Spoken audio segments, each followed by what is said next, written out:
Puro pangako, wala namang magandang plano para sa kinabukasan ng bansang Pilipinas. Itong si PBBM ang hilig niyang magbasa, hindi naman tumatatak, kaya karamihan nga sa mga naniwala dito ay nadismaya at nanghihinayang na kung bakit ba kasi nagpabudol tayo. Bongbong Marcos nangako na naman na iaangat ng administrasyong ito ang pamumuhay ng masang Pilipino. Sakit nga pakinggan, wala naman kasing natutupad. Dapat talaga ay maagapan pa ang bansa sa mga buhayang gabinete sa Malacanang. At kung pwede nga lang na sana ay magising na ang kuting ng Norte at hayaan na ngang si VP Inday Sara na lamang ang mamuno at baka maligtas pa nga tayo sa kahirapan. Well, isa nga itong katunayan na dapat nating pakatutukan. Ngunit bago ang lahat, siguraduhin mag-subscribe at hit ang notification bell para sa patuloy na pagtutok sa mga sulyap ng bagong balita sa Boses ng Masa.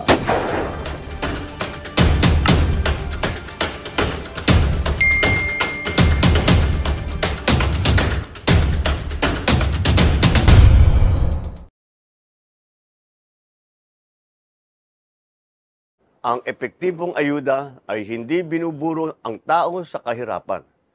The objective is to graduate from poverty. Sa pagsapit ng bagong taon, ang bawat Pilipino ay mayroong New Year's resolution o pangakong pagbabago sa kanilang buhay. Ang New Year's resolution ng inyong pamahalaan ay ang puspusang pagsisikap upang maggawad ng mahusay at tapat na serbisyo na susi ng pagpaganda ng buhay nating lahat. Gusto kong magbigay ng konting reaksyon itong New Year's message ni Kuting ng Norte. Okay? So matotal ang kanyang message, sabi niya, New Year's resolution daw ng kanyang gobyerno kung magtatagal pa siya. Honest public service para maiahon sa kahirapan ang Pilipino. Grabing honest service ka diya. Sabihan mo ang imong pinsan, si Tambaloslos, honest public service na ayaw ninyong ipakita ang inyong mga libro, resibo, concurrent resolution number 10. Yan ba ang honest public service?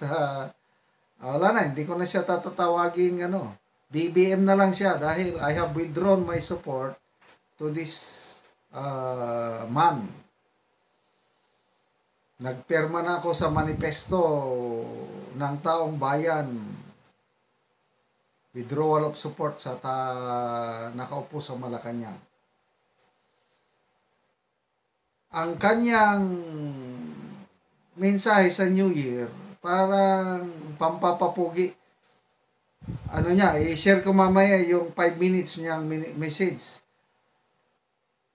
Ina-highlight niya yung accomplishment niya, mga buildings na napatayo, mga Kaya bang, ang New Year's message, short lang.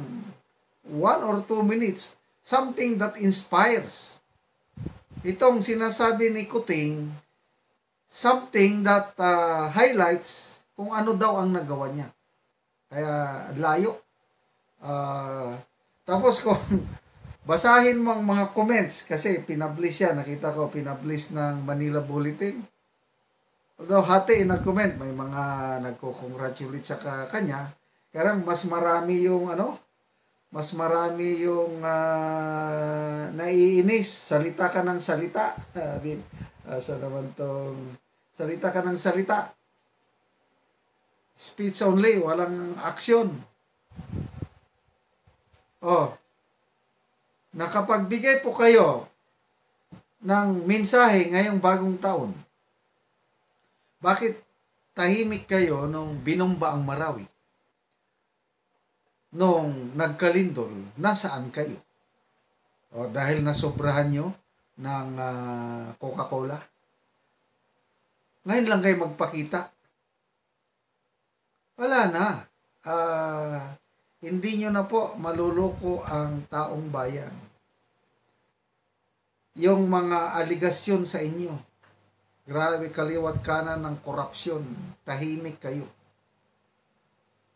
Lalo na sa Kongreso. Yung ginagawa ng pinsan mo, yung concurrent resolution number 10 sa Kongreso, kinulong ang dalawang angkor ng SMNI, tinatigil nyo ang SMNI, lahat yan. Oppression. Kaya, yun, nasimulan ang manifesto withdrawal. Libo-libo na po ang nakapirma. Sana magpirma kayo sa manifesto. Link, ilagay ko dito sa description box para makapirma kayo. Anong honest public service? Iaahon sa kahirapan. Pangako nyo, ibaba ang presyo ng bilihin. Nasaan ngayon? May bumababang presyo. Bigas, 20 pesos ang pangako ninyo. Nasaan na ngayon ang ng presyo ng bigas? Yung huling bumili ako, 52. Kaya, mabuti pa, wag na kayong magsalita. Na nakaka-high blood lang, magsalita itong kuting na ito. Malayo doon sa mensahe ni BP Sara, may New Year's message siya.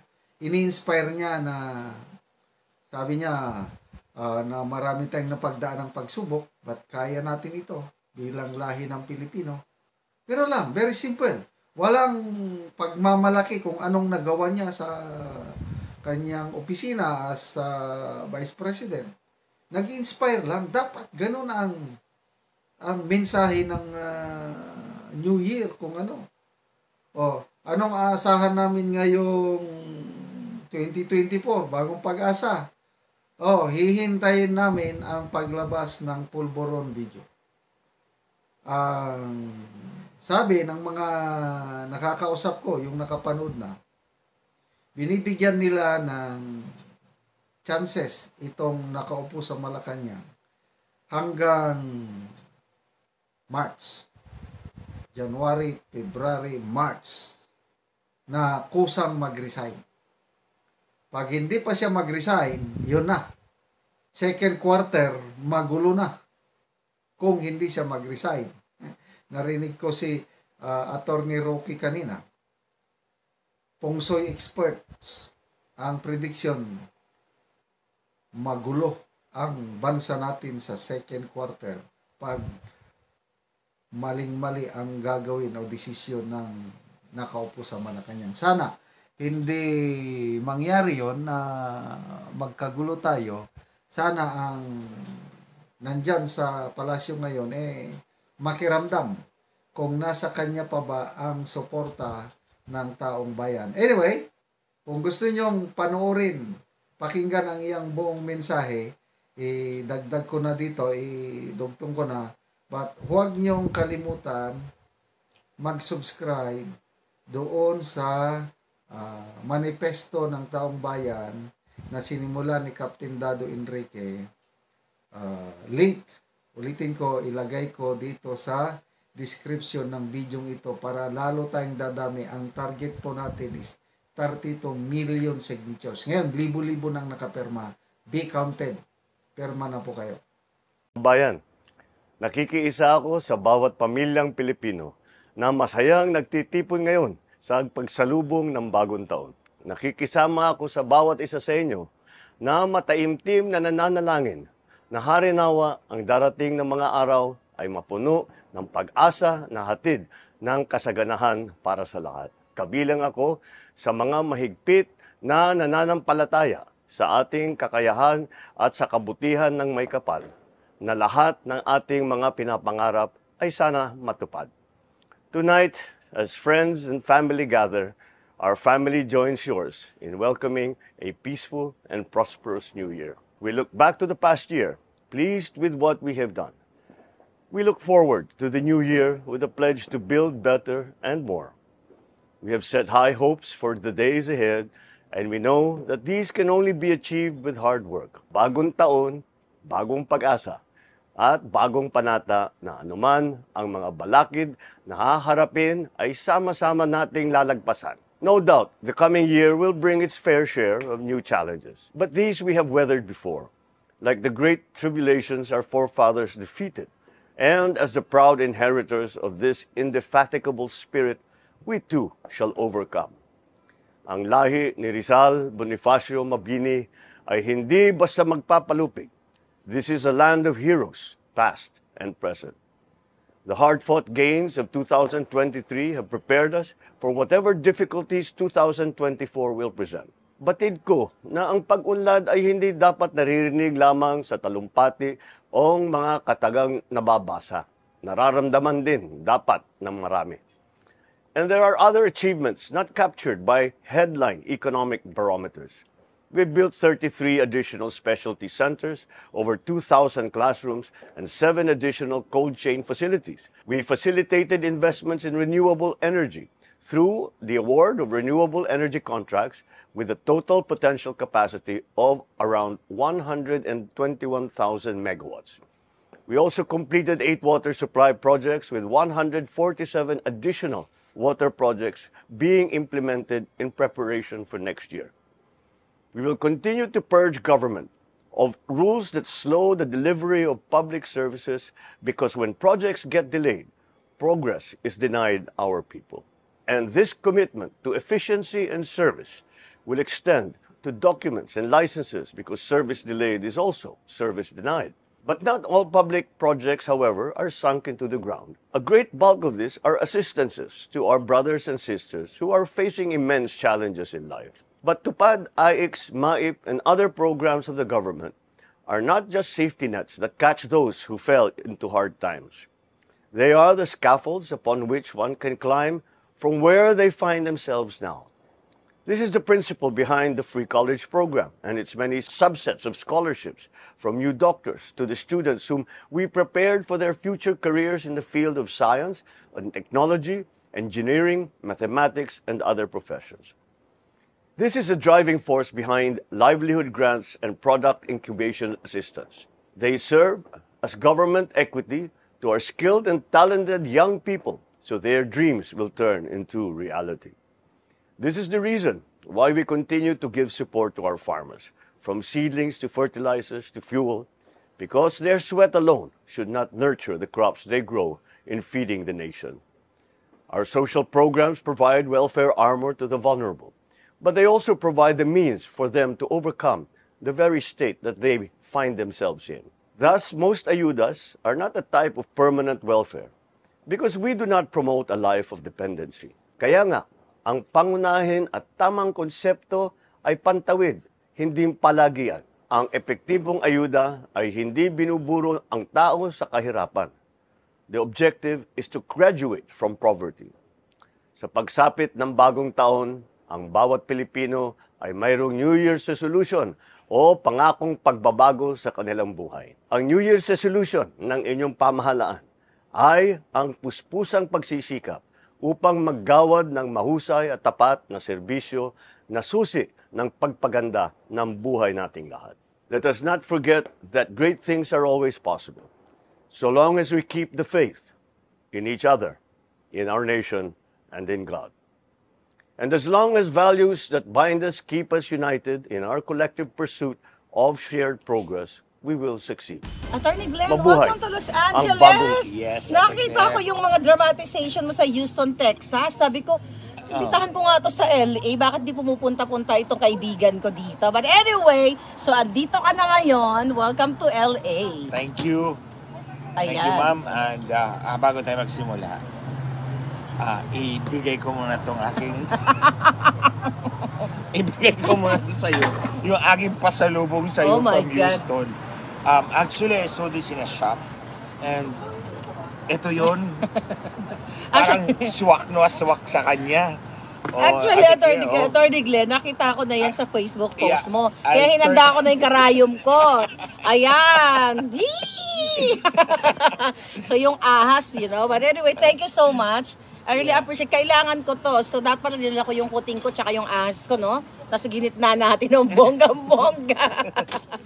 Anyway, ayan, ang dami nanonood sa atin. So, Thank you for watching. oh, di ba? Anong mission natin dito sa Amerika? Bakit biglaan yata ang iyong travel escapade? Actually, Ate Claire, mga kababayan, hindi naman ako mag-travel out of the country kung hindi because yung pinaglalaban ko, laban sa Smartmatic para po sa ating bansa. Alam nyo po, itong Smartmatic, marami po itong mga kinasuhan dito sa Amerika. Okay.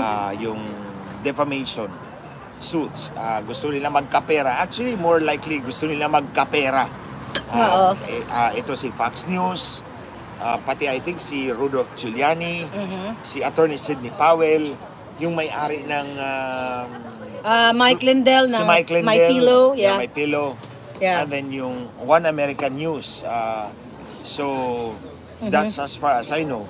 So, iba-iba itong mga kaso, mga kababayan, na final ni Smartmatic dahil di umano ay siniraan sila sa mga balita, sa mga statements nila. During 2020 election, Yes, Trump. So, kung matandaan po ninyo, nung kinasuhan po ng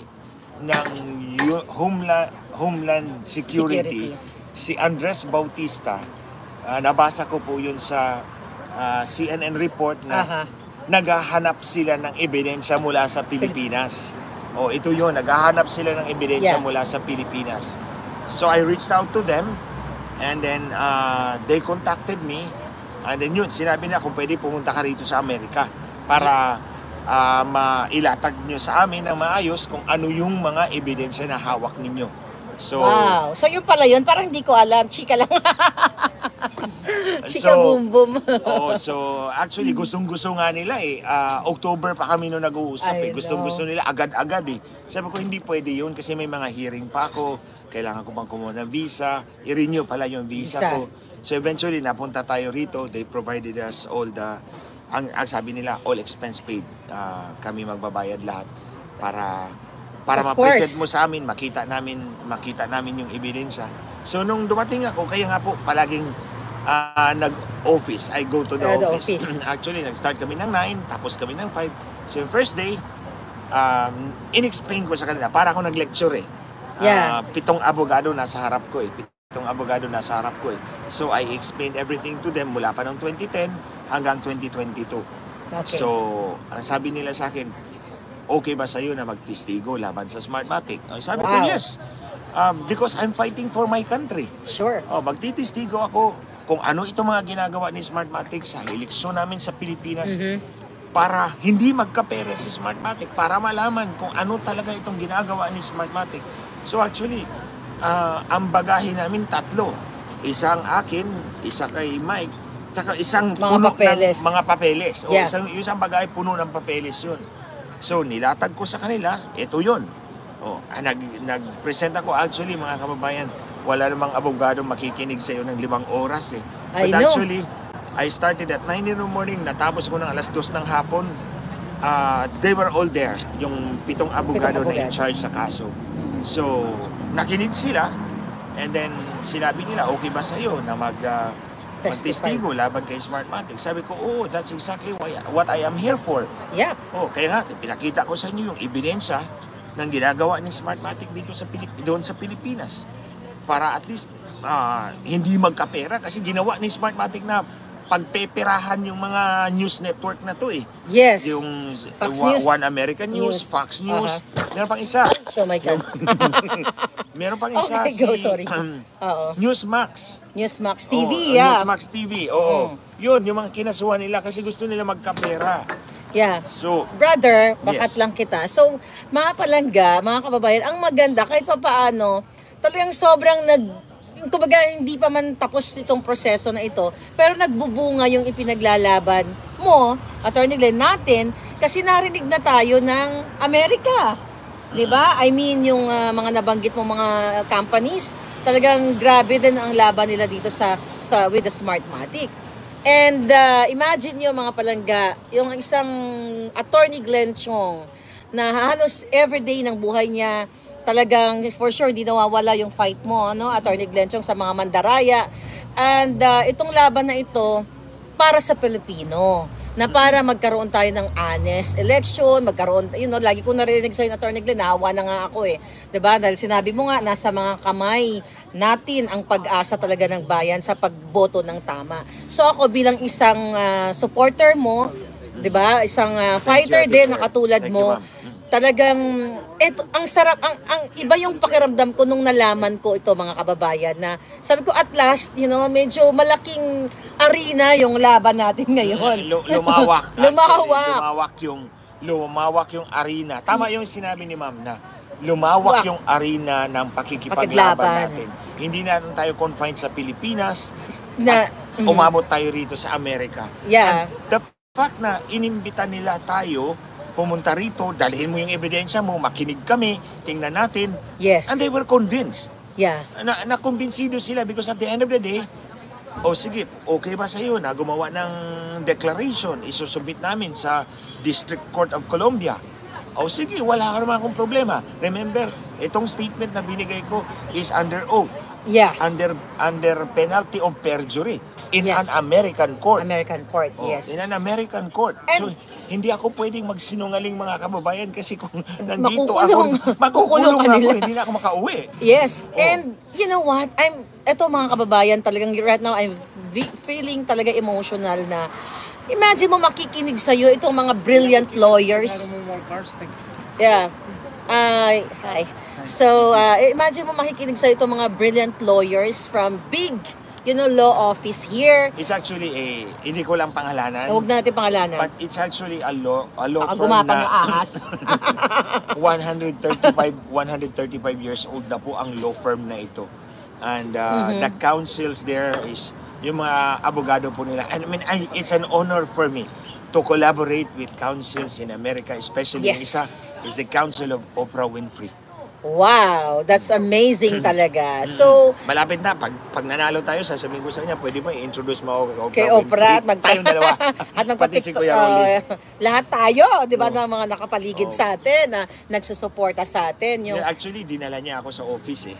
Talaga? Pagkatapos, bago ako matapos, nung pinirmahan ko na yung declaration for the U.S. District Court of Columbia, sinabihan ni US na papuntahin mo si Glenn doon sa office. Pagdating ko doon, pagpasok ko, sinabi niya, you know this guy? Sabi ko, yeah, I know, that's Oprah Winfrey. yeah. That's when I know na, kliyente Okay, niya si client. Oprah Winfrey. So, yes, maganda 'yung laban kasi hindi na mahahawakan ng mga ahas at kuting, 'di ba? Wala silang control. So, 'yun yung ang pinaka-importante dito sa Amerika. So, ano yung feeling mo, Attorney Glenn, nung nagde-discuss ka dito sa 7 lawyers na ito, pinipresent mo, for sure, from day one, ang pakikipaglaban mo, kasi halos kabisado mo na tong laban na ito. Ano yung nakikita mo sa kanila while listening to you? Actually, they were listening intently. Nakinig talaga sila. Nag-observe naman sila. Nakinig talaga sila. They were actually taking notes while I was talking. And then they were asking questions. Of course, nasasagot ko naman yung mga tanong nila dahil I know the issue at the back of it's at the back of my hands. Yes. So, alam na alam ko yun. So, siguro namangha sila doon na, alam na alam niya. Tapos meron din naman sila mga alam. So, tinatanong nila ako, ito si ano, ganito, ganyan. Sabi ko, si ano yan, si ganito yan. Ganito yan. For example, they were talking about Company One. Sabi ko, hindi ko lang pangalanan ko. Yeah, ang wag na document muna. Yan, Company One. Sabi ko, si SGO yan, yung sa England. So nakita nila niya, alam na alam nitong Glenchong na to. Kasi lahat ng questions nila nasagot ko to their satisfaction. Kaya nga siguro at the end of the presentation, sinabi nila, are you willing to execute an affidavit, a declaration? Yes. And then, nasaan yung mga dokumento mo? So sabi ko, ito. Isang maletang dokumento. Isang maletang dokumento yun eh. So, pinakita ko sa kanila and then, actually, ma'am, mga kababayan, bago ako umalis kahapon, pabalik na. Actually, syempre dadaanan ko yung best friend ko Of dito course. sa LA. Ito talagang totoong best friend, not best fake friend. Kasi sabi mayroon ko- tayong best fake sabi ko, dati. dadaanan ko talaga si Ate Claire doon sa LA. And Thank of course, you. the people, sila Kuya Rolly and everyone else here. Yeah. At Tita Helen. Yeah. So sabi ko, because I have talked to them about this na I'm Yes. going there. So, bago ako umalis, I think nakipag-conference yung mga abogado doon sa may-ari ng One American News. One American News, yeah. So, pagpasok ko sa office, nandun yung mga may-ari ng One American News at nagpasalamat sila sa akin. Yung isa nga sabi na, you know, Glenn, we cannot thank you enough Na sabi ko sa kanya, sir, I'm here because I am fighting for my country and people. Yeah. Matagal na kaming binibiktima ni Smartmatic. But we didn't have the breakthrough kung Yeah. paano namin ilabas yung laban na to more out of our Out. country. Kasi doon sa aming bansa, we are being controlled. Mhm. The powers that be, kontrolado nila lahat. We work kung ano lang ang kaya namin, but this time it gives us a breakthrough to present this in a US court. Yeah. O, na mapakita natin to, mapag-usapan natin to, and tapos sabi ko sa kanya, you don't have to thank me, huwag kayo magpasalamat sa akin because I am doing this for my country. It just so happened, magkapareho yung interest natin today, Yeah. right now. So I'm here, I'm helping you, and then sabi ko nga sa kanila, let's kick these scumbags out of the earth. Yeah. I love that. Let's kick these scumbags out of the earth. Yun yung sabi ko sa kanila. And the snakes also. Back there. Kasama na yon. Kasama na yon. Ito Yeah, na ang gagamitin natin. Eto talaga. Dito ko siya uunahin, no? Anyway. So, yun. Para talaga ako nag-aral doon. I mean, I also took that opportunity to work with American lawyers because Yeah. it's a way of collaborating. It's a True. way of collaborating professionally. Actually, pagdating ko doon, malaki yung office nila. Nakita ko eh sa... Minimum, 3 andana yun eh. 3 andana yun eh. And then, hindi ko lang sasabihin because alam naman ni Smartmatic kung sinong kalaban nila na Yeah. abogado sa OEN eh. Mm-mm. O sa OEN na kaso. So, ang sasabihin ko lang sa Smartmatic, I know, nagbabantay kayo, nagmo-monitor kayo. Naka-monitor na ngayon yung mga yan. Back off. Yeah. So, ito, Smartmatic, I know more. I know more. Mag-live ulit kami ni Ma'am Harlika, itong isa, mga kababayan, juicy na juicy to. Juicy! Juicy Bibigay na namin juicy to. lahat sa iyo. Next date siguro, Yeah. wag ngayon. Huwag ngayon kasi mamamasyal kami. Pero mag-live uli kami, pero Yeah. mas juicy to. And ang sasabihin ko lang, George Garcia, at mga kasabi mo dyan sa Comelec, Lisa Marcos, makinig kayo ha sa next na episode nitong aming Yes. live. Makinig kayo dahil pati kayo ay delikado. Correct. Dito sa Smartmatic. Lalo ka na, Pati George. kayo, George Garcia, Lisa Marcos, akala nyo hawak nyo ang Smartmatic. Believe me, delikado kayo dyan. Yeah. Sige, makinig kayo sa sunod na episode ha. Ito, ano pa to? Pauna lang to. Yeah. So, yeah, thank you. So, ito muna ang aming nagbabagang balita kasi nagbabagay sa init yung kape ko. But Siguro, I appreciate, brother, talagang Attorney Glenn. Ma'am, I think we will be doing a great favor to Lisa Marcos and George Garcia. And the Filipino people, of course. Hindi sa sides na to. Sa side Yeah, nila. sa side, yeah. Sa side nila. Itong aking ibubulgar. For the next episode. For the next Yeah. episode, para yan, pabor sa inyo, Lisa. Pabor sa inyo, George Kaya Garcia. makinig ka, Smugs. Makinig kayo. Kasi akala nyo, hawak nyo ang Smartmatic. No. Pero mukhang tulog pa si Kuti ngayon. Hindi tayo mukhang naka-party quarantine. Yung nga, nakita ko yun. Party ko yun. quarantine. So, grabe. Yung sa wedding. Sa wedding. So, wow. Yun. So, that's what we came here for. Alam nyo naman mga kababayan pa, ako'y nawala sa Pilipinas at Siya ay nasa nag-fly ibang bansa. over the rainbow. Pag nag-fly over the rainbow, ibig sabihin si Smartmatic yan. Yes, di ba? Talagang, I hope talagang magiging positibo to. Attorney Glenn, itong laban na ito. Sabi ko nga kanina na nasa malaking arena na tayo ng bakbakan para sa bayan and for sure, marami pang magigising na mga kababayan natin all over the world na yun ang isang Attorney Glenn Chong na ever since dito nakipaglaban ng Smartmatic ay nakalabas doon sa Pilipinas at naidala na nga dito ang laban. And I think that's God's will talaga yung nangyayari Actually, sa atin. Right? Ma'am, mga kababayan, speaking of God's will, I can tell you so many stories na I did not plan this. Yeah, Hindi ko binalak to. True. Ang hiningi ko lang sa Diyos is bigyan mo kami ng breakthrough. True. O yun yung hinihingi ko talaga, paulit-ulit kong hiningi sa Diyos, bigyan nyo kami ng breakthrough. Maawa ka na lang sa akin, Lord, labing taon na ako rito na lumalaban and I'm waiting for your breakthrough. So that breakthrough came in.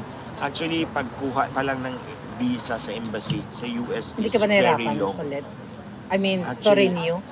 Actually, may backlog yan dyan sa US Embassy. Matagal, months.